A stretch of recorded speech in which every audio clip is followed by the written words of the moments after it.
Welcome. Today I will be paraphrasing, summarizing, and sharing for the May 19th Al-Anon readings in Courage to Change and a little time for myself.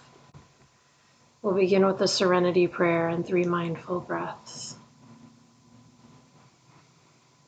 God, grant me the serenity to accept the things I cannot change, courage to change the things I can, and wisdom to know the difference.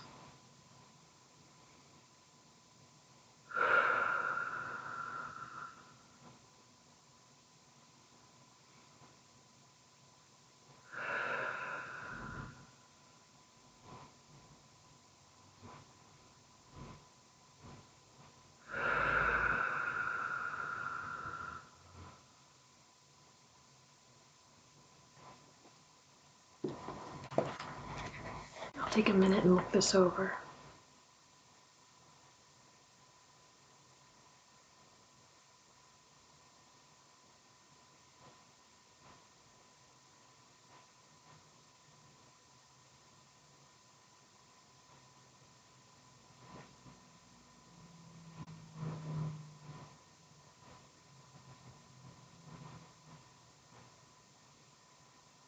The question is, in what ways have I allowed my happiness to depend on others?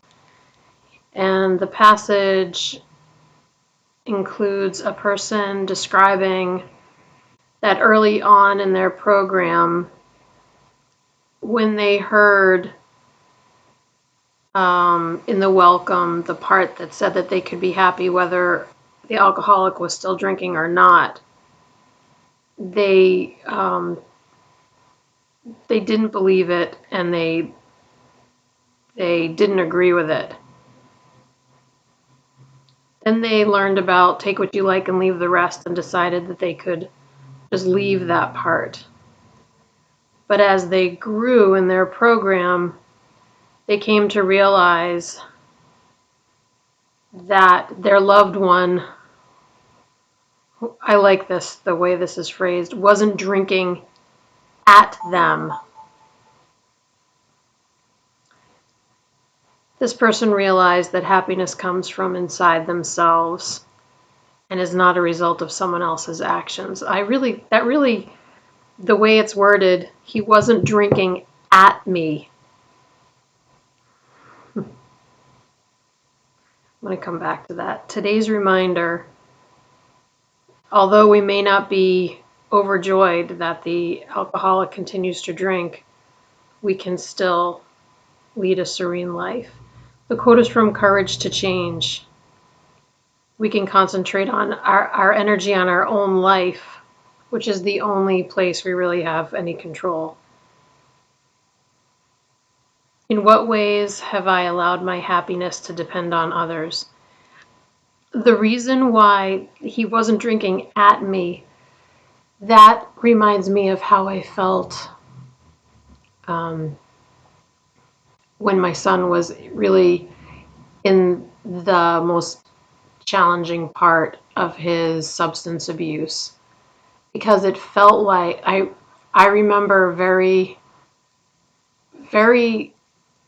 like truly believing, well, I didn't want to believe it, but it sure as heck felt like my son was trying to kill me. Like he was trying to, like it was like a fight to the death is what it felt like. And it felt like he was punishing me for something that he didn't like about me. And none of that was true. None of that was true. But in this passage, when this person says they realized that he wasn't drinking at me, it's the same thing that I realized with my son, is that like his substance abuse had absolutely nothing to do with me. It had to do with his own struggles. And it was a disease. It was an illness. It was a challenge that he needed to work through within himself. That was a big realization for me that really helped in my recovery and really increased the amount of serenity I had within myself. All right. when I think of this question, how have I allowed my happiness to depend on others? I I went instantly when I read this question. I instantly went back to my childhood because my mother, God bless her soul, may she rest in peace. I never knew. My mom was not an alcoholic. People ask me all the time if she was when I was growing up. Even as an adult, they asked me if she was. I never saw her drink. I don't have any reason to believe that she was an alcoholic. She was an adult child of an alcoholic. But my mother had a lot of behaviors that were similar, such as I never knew when she was going to be upset. And a lot of times, I never knew why she was upset. Like, I never knew. She never explained it. Um, it was just a lot of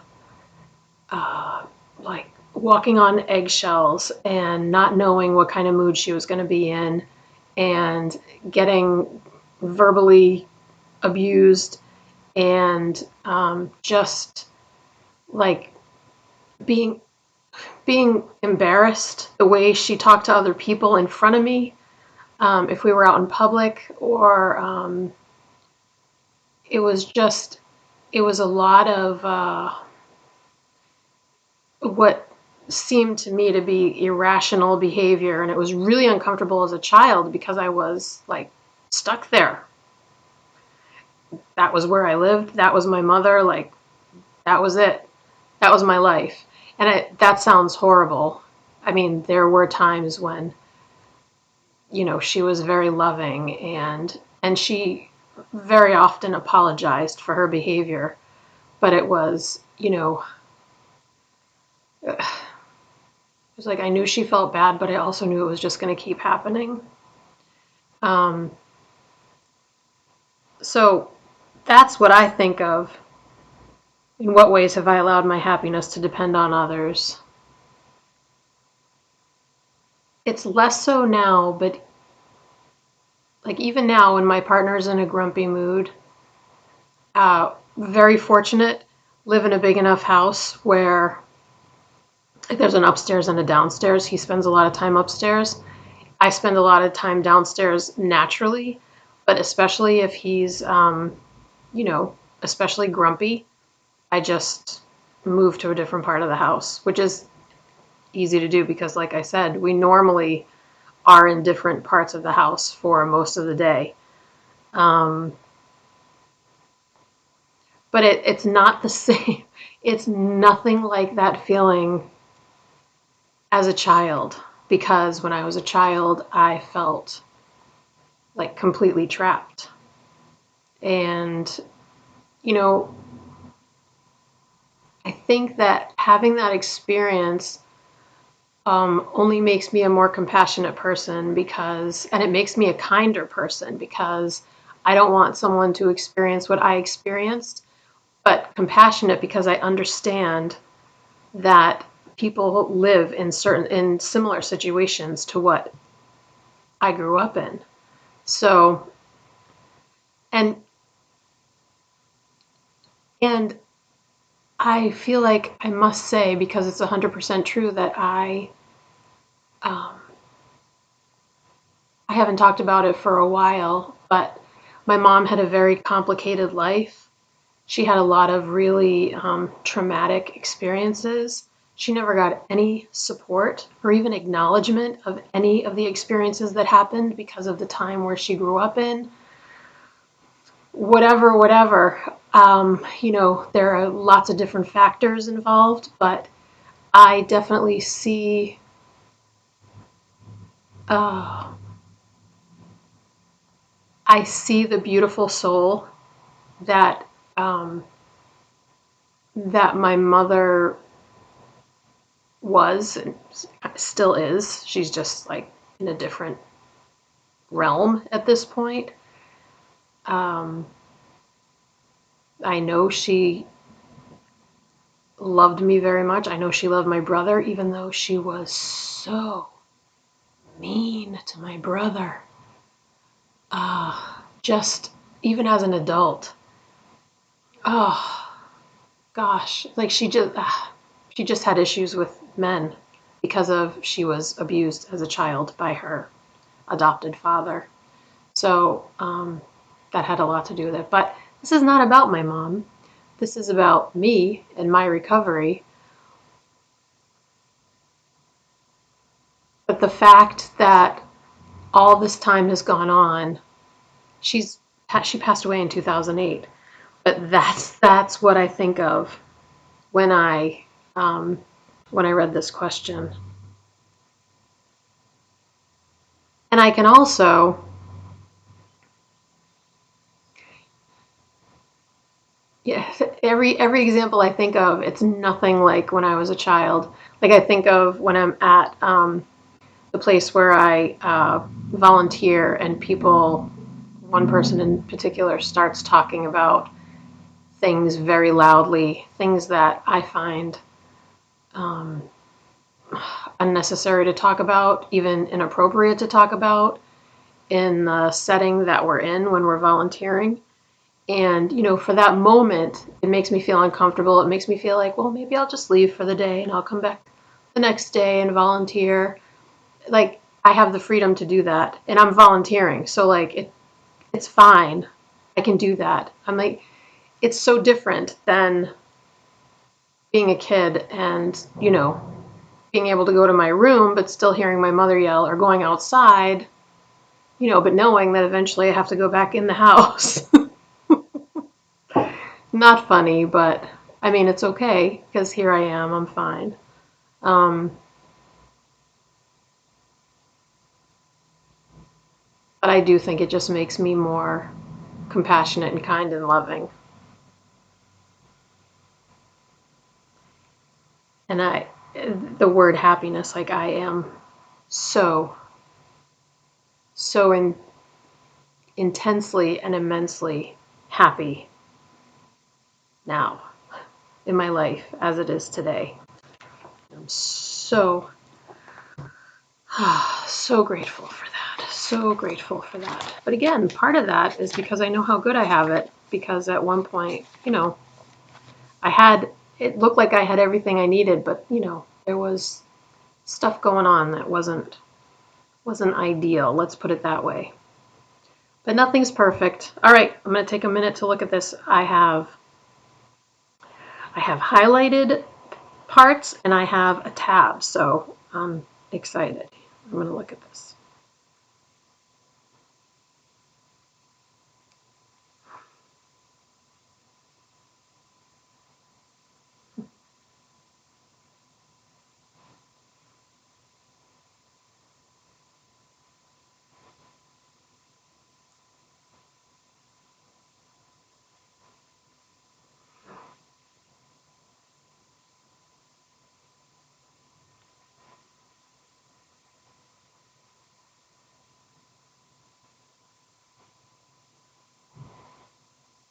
This is about not comparing. Not comparing. My one of my very favorite Al-Anon phrases is "Don't compare." I won't compare my insides with other people's outsides. That's what this passage is about. It's about uh, feeling this person feels like they don't belong. They felt like they didn't have the right clothes, the right job, the right home, the right friends. But everybody else seemed happy and confident. But this person says they put on such a front that people thought that they were happy and confident too. So if other people were wrong, couldn't this person be wrong? This person was just putting on a good act. And the person questions, wasn't I comparing my insides to other people's outsides? So this goes on to say that when anyone disagrees with them, it's not, they realize it's not a personal failure, that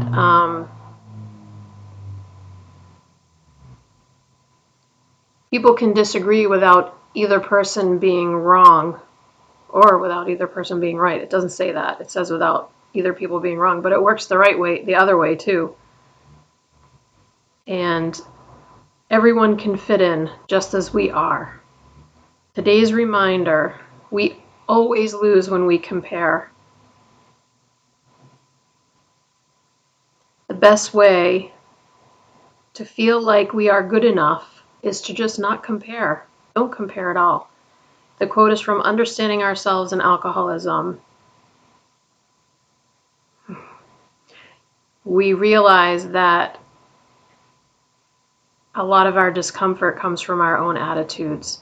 So that's good, because that means that we can change our attitudes and feel better, which is pretty cool and pretty amazing and pretty easy when we do the work to figure out what those attitudes are, to really be honest with ourselves. So the parts I have highlighted are the two parts at the end.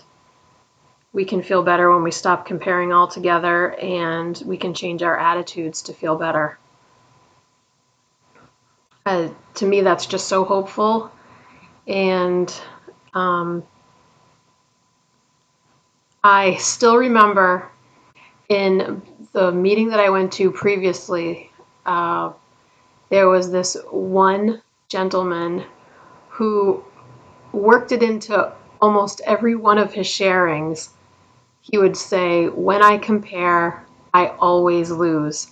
And so whenever I read anything about that, about comparing, I think of him and I can see him sharing at the meeting, and it just makes me smile.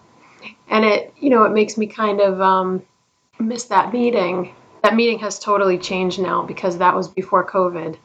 And the meeting has changed a lot since then. It's too far for me to attend, but I've heard from other people who have tried to go back that the meeting is much smaller and much different now. But I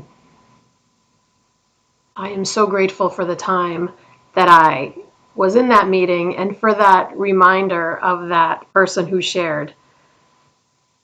Because he was like, that's what I love about Al-Anon. Like, you see these people and they just come out with the most profound, wise words.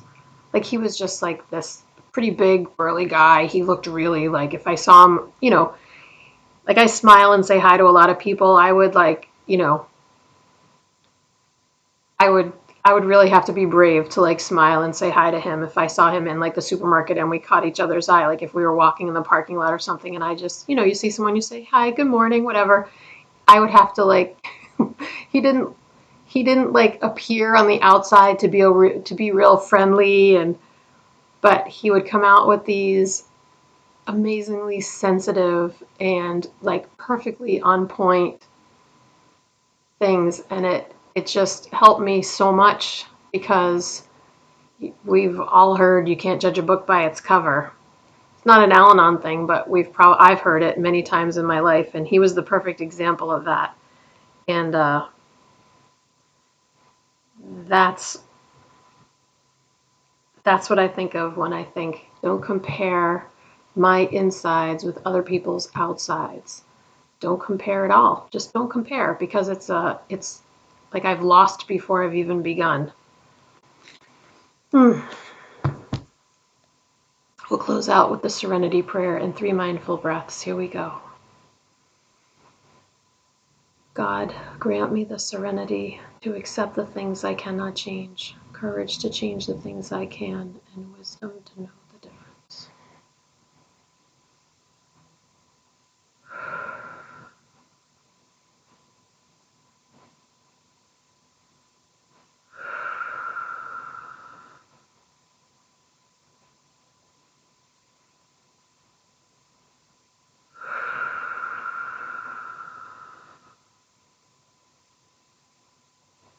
I'm pretty sure that was 3.